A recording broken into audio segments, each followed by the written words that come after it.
Hello and welcome back to the Amateur Entrepreneur. This is your host Amit Sharma, and today we are going to read the ninth chapter of the book named as The Story of My Experiments with Truth. It's an autobiography by Mahatma Gandhi, and so today we are going to read the ninth chapter, and I haven't memorized the new words which I got from the chapters 7 and 8, and I will memorize them. Then after that I'll narrate them to you guys. So today we are going to read the ninth chapter of the book, the story of my experiments with truth. And so let's start reading the chapter. And the name of the chapter is My Father's Death and My Double Shame. So let's start. The time of which I am now speaking is my 16th year. My father, as we have seen, was bedridden, suffering from fistula. My mother, an old servant of the house, and I were his principal attendants. I had the duties of a nurse, which mainly consisted in dressing the wound, giving my father his medicine, and compounding drugs whenever they had to be made up at home. Every night, I massaged his legs and retired only when he asked me to do so, or after he had fallen asleep. I love to do this service. I do not remember even having neglected it. All the time at my disposal after the performance of my daily duties was divided between school and attending on my father. I would only go out for an evening walk either when he permitted me or when he was feeling well. This was also the time when my wife was expecting a baby, a circumstance which, as I can see today, made a double shame for me. For one thing, I did not restrain myself as I should have done whilst I was yet a student. And secondly, this carnal lust got the better of what I regarded as my duty to study, and of what was even a greater duty, my devotion to my parents. Sherwan, having been my idol since childhood. Every night, whilst my hands were busy massaging my father's leg, my mind was hovering about the bedroom. And that too at a time when religion, medical science, and common sense alike forbade sexual intercourse. Okay. I was always glad to be relieved from my duty and went straight to the bedroom after doing obeisance to my father. New word. Got the new word, and that is obeisance. So let me write it down.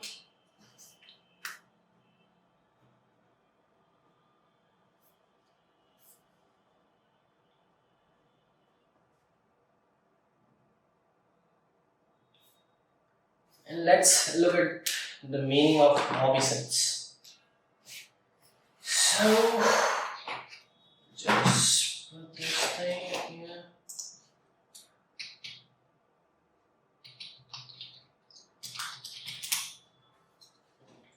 A respect for or willingness to obey somebody, something. Okay. Obeisance.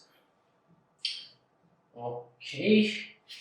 Now let's move to the next paragraph. At the same time, my father was getting worse every day.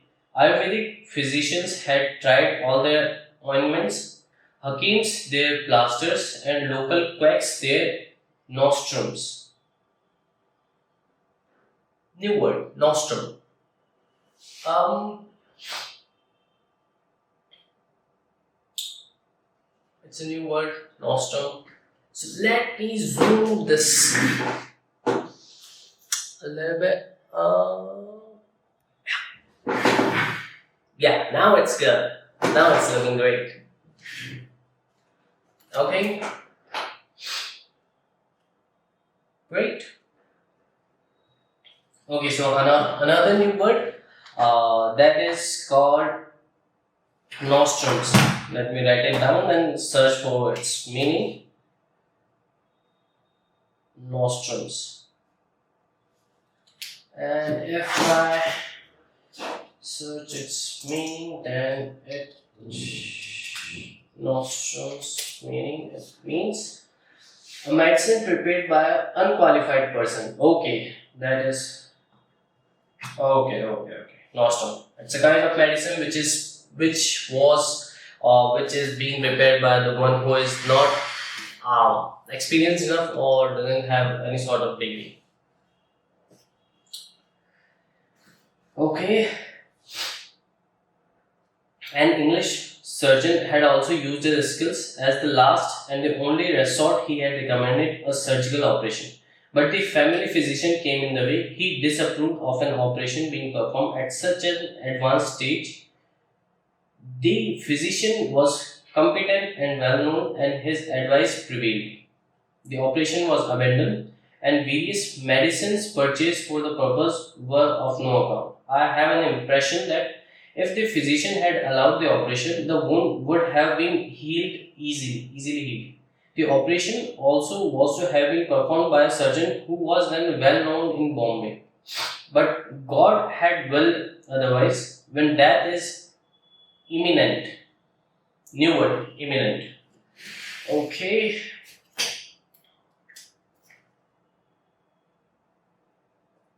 imminent. And if I look its meaning, then imminent, which means okay, like which is ready to take place, happening soon. Okay, where was it?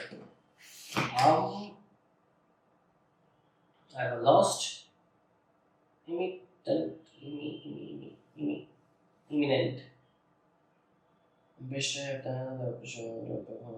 Yeah.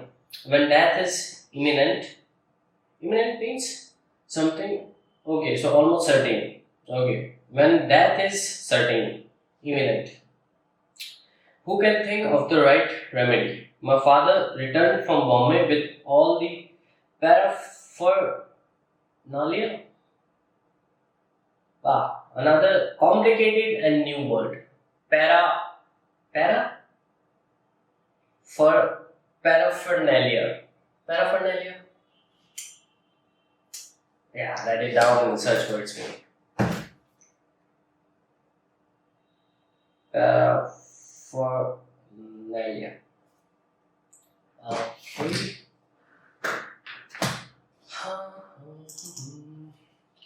Paraphernalia.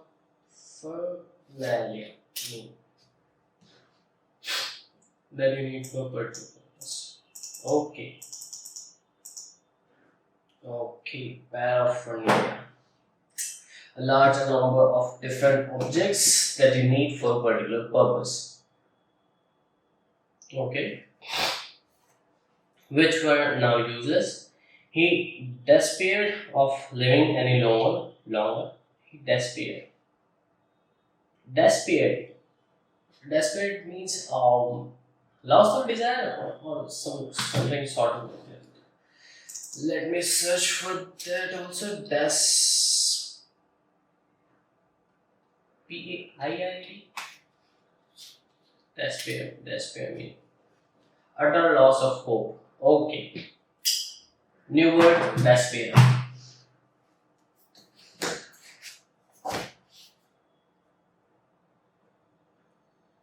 Despair. Of living any longer, he was getting weaker and weaker until at last he had to be asked to perform the necessary functions in bed. But up to the last, he refused to do anything of the kind, always insisting on going through the strain of leaving his bed. The Vaishnavite rules about external cleanliness are so inexorable. New word, inexorable. Let's say its meaning. Inexorable.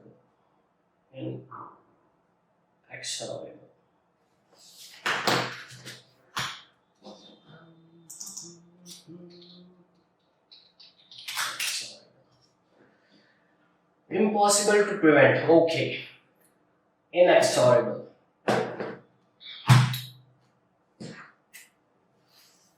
Okay.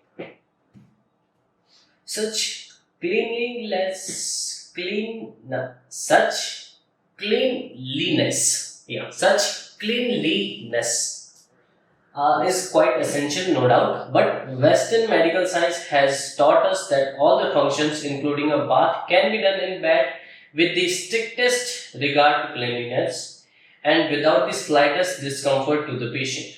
The bed always remaining spotlessly clean, I should regard such cleanliness as quite consistent with Vaishnavism. But my father's insistence on leaving the bed only struck me with wonder then, and I had nothing but admiration for it.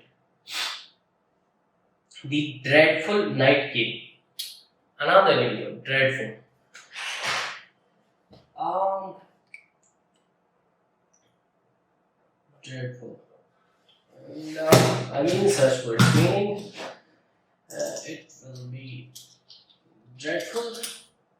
Dreadful means very bad. Okay, dreadful, unpleasant, very bad, unpleasant.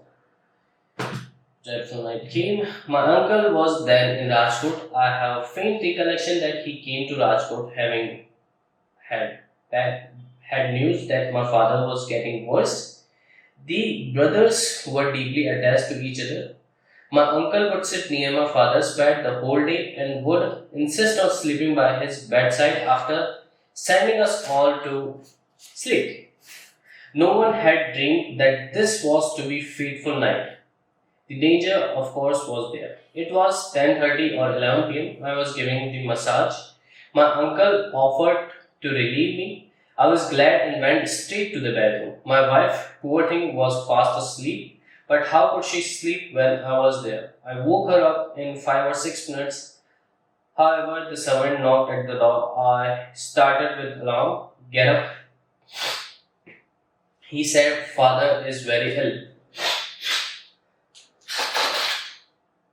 I knew, of course, that he was very ill, so I guessed what very ill meant at that moment. I sprang out of the bed. Another new word, sprang. So many new words, it's hard to memorize them, but we'll do it. It's tough. Character building is really tough. Sprang, meaning which means jump or move quick. Spring? No, sprang. Okay, what's this? Sprang has multiple effects, including past tense of spring. Okay. Sprang. Sprang. Okay. Then, where were we? Father was very. I sprang out of the bed. What's the matter? Do tell me. Father is no more. So, all was over. I had but to wring my hands. Another new word. There are a lot. Ring. Ring, ring, ring. Ring. And let's search for its meaning. Ring. Ring, to press or squeeze something in order to remove water from it. Eh? Okay, I had but to wring my hands. Okay, wring my hands means haath banna. Like there's nothing that you can do now. Wring the hands.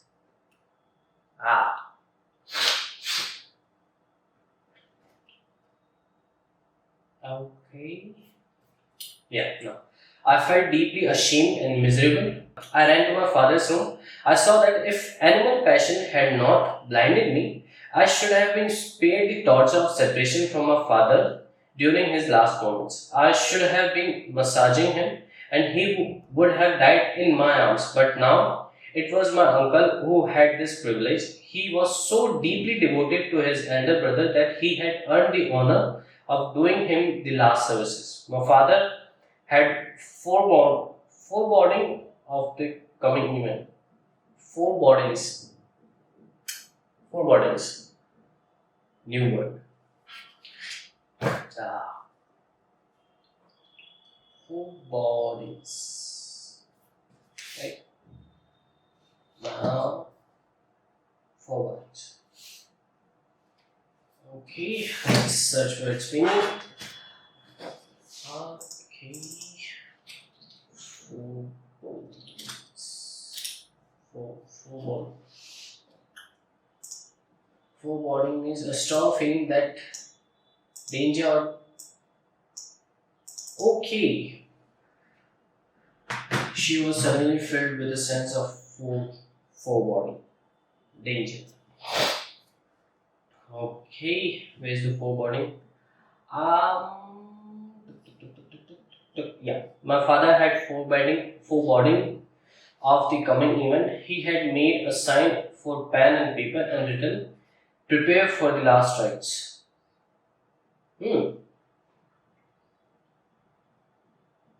Yeah. He had then snapped the amulet off his arm and also his gold necklace of tulsi beads and flung them aside a moment after he was no more.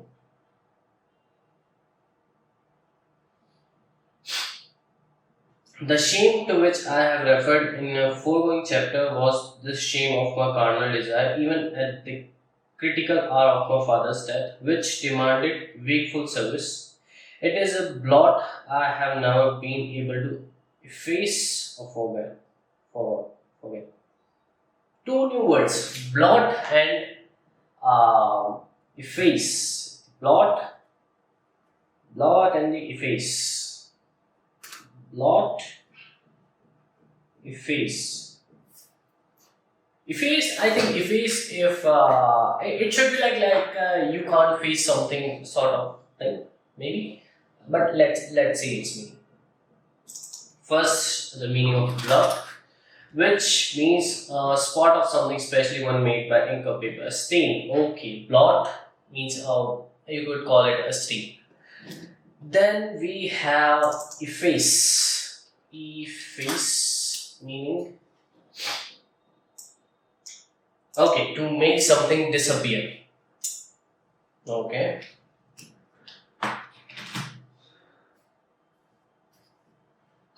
Efface or forget, and I have always thought that although my devotion to my parents knew no bounds and I would have given up anything for it, yet it was weighed and found unpardonably pardon. I'm not able to pronounce this word. Unpardonably.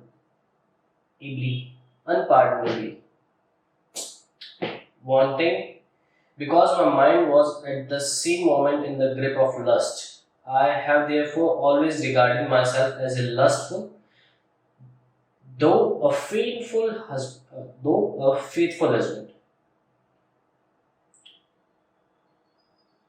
Okay. It took me long to get free from the shackles of lust, and I had to pass through many ordeals before I could overcome it. Before I close this chapter of my double shame, I may mention that the poor mite that was born to my wife scarcely breathed for more than 3 or 4 days. Nothing else could be expected.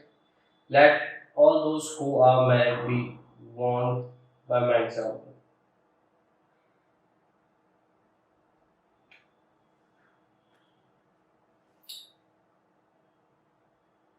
Okay.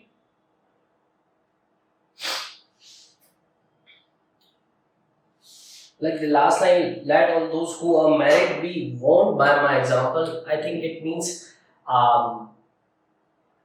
control your lust. That's it. What he wanted to uh, tell us here. So this was the end of the chapter 9, named as what was the name of the chapter 9? This, my father's death and my double shame. So that's the end of the chapter. And if I talk about the new words which I got from the chapter 9 is I got 12 new words from the chapter 9 named as My Father's Death and My Double Shame. And if I talk about the summary of chapter 9, then in the chapter 9 he mentioned about the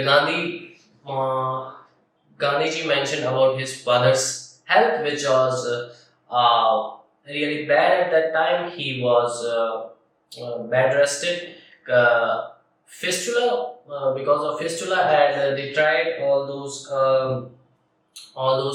things to improve the wound, but they failed to do so. They tried everything, like they tried hakims and the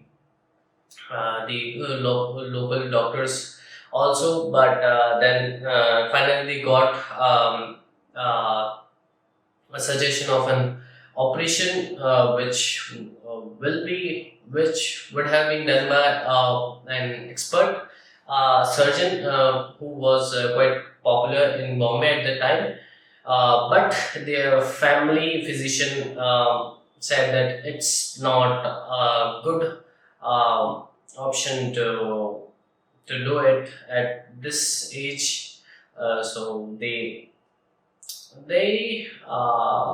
what we call so they avoided so they canceled the plan of the operation, and then they tried all those medicines which were of no use because the wound was not healing.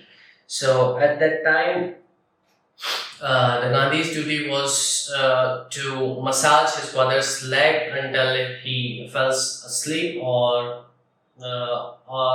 when he says Gandhi to leave and take rest. Until then, he used to massage his father's feet as his devotion for his father, as well as his what we call his service to his father. Like, I won't call it a service. It's mainly, yeah, it's a devotion to his father, and he usually do that. But after after some time,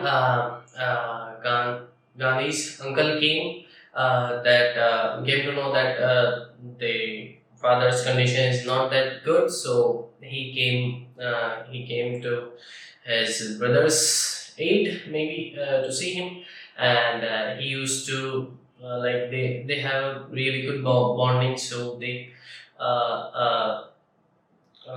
Gandhi's uncle were used to sit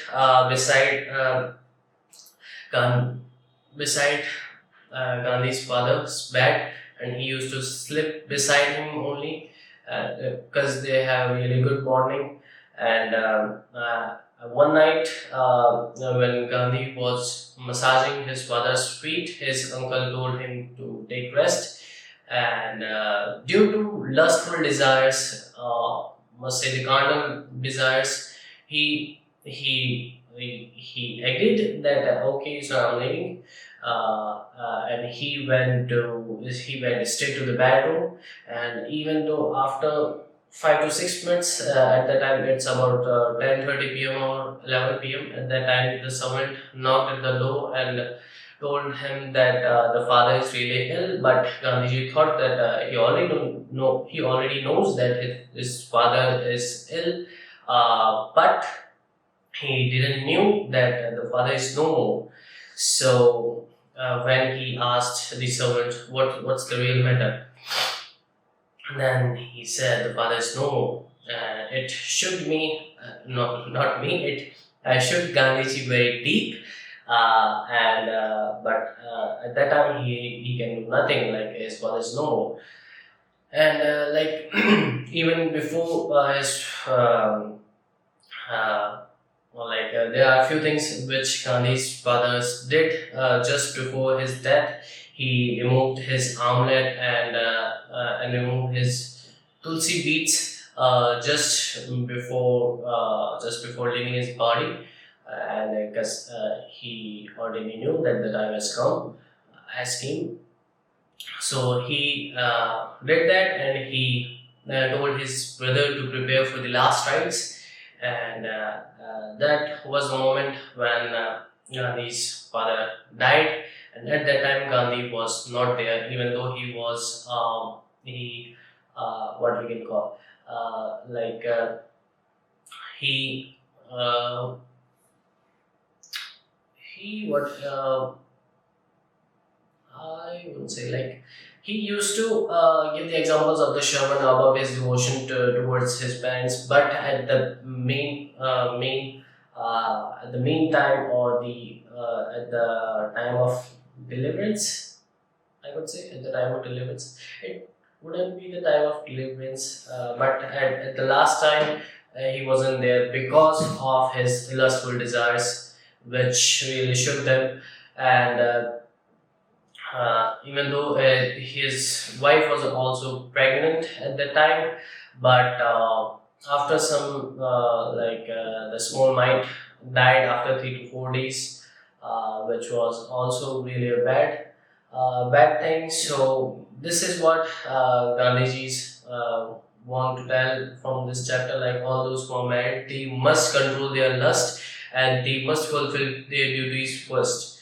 Uh, this is what I think. This is my understanding from this chapter 9, and what he really wants to say is just control your lust, which will give you a vision of looking at things from a different viewpoint. And yeah, that's it. That's the end of chapter 9. So that's it for today, guys. And if you like the video, do like, share, and subscribe. And we'll see you in the next video. Till then, tada, bye bye, and thank you. Bye bye. Bye.